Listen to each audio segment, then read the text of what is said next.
অশুভ নীতির রচনা। কবিতা। ধর্ম, শিক্ষা, সামাজিকতা সকল স্থানেই তো নীতির কথাতে পরিপূর্ণ। শিক্ষক, ধর্মগুরু আর সমাজপতি তাহাই আমাদের শিক্ষা দেয় জীবন যাপিতে গণ্য। কিন্তু জীবন চালাতে তো নীতিতে হয় না, চলিতে হয় ব্যনীতিতে। তাহলে তাহাও তো অন্তরে সয় না। উপরে উপরে নীতি শোনায় সবাই, শিক্ষা দীক্ষা সকল জায়গায়, কিন্তু বাস্তব তো তাহার সাথে মিলে না।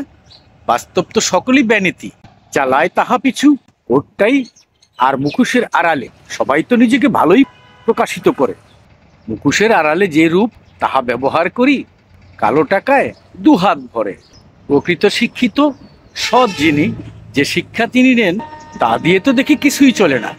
না চালাতে পারে পেট, না কেউ তাহাকে মান্য করে। তাই সে সারা জীবনই করে এখন প্যান প্যান। তাহলে এখন কি করা উচিত?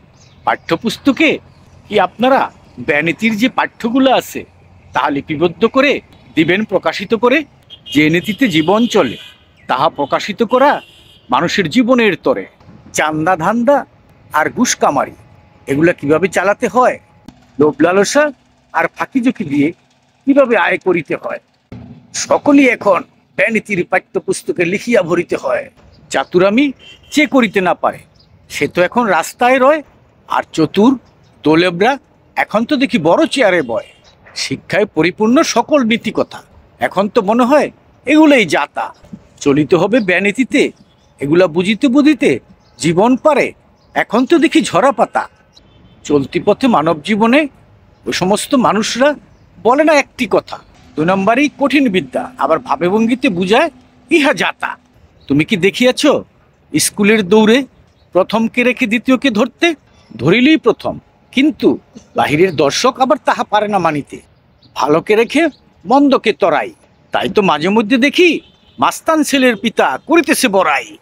পৃথিবীর সকলই উলট পালট, তাহা আবার পাওয়া যায় না খুলিলে বইয়ের মলট।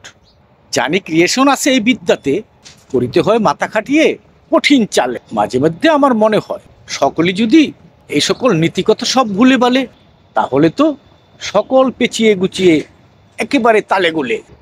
কঠিন বিদ্যা সব রয়ে গেল গোপনে, তাহা আবার করিতে পারে না ভালো মানুষ সজ্ঞানে।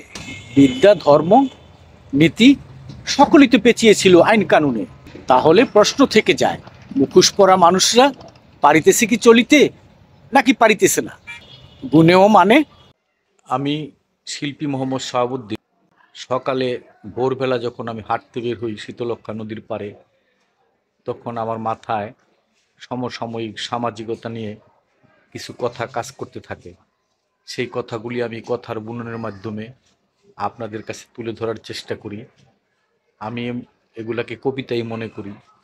আপনারা যেভাবেই নেন আমার এই কথাগুলো একটু শোনার চেষ্টা করবেন। এগুলা কাউকে উদ্দেশ্য করে লেখা না বা বলা না, এগুলা আমি কবিতার জন্যই কবিতা তৈরি করি।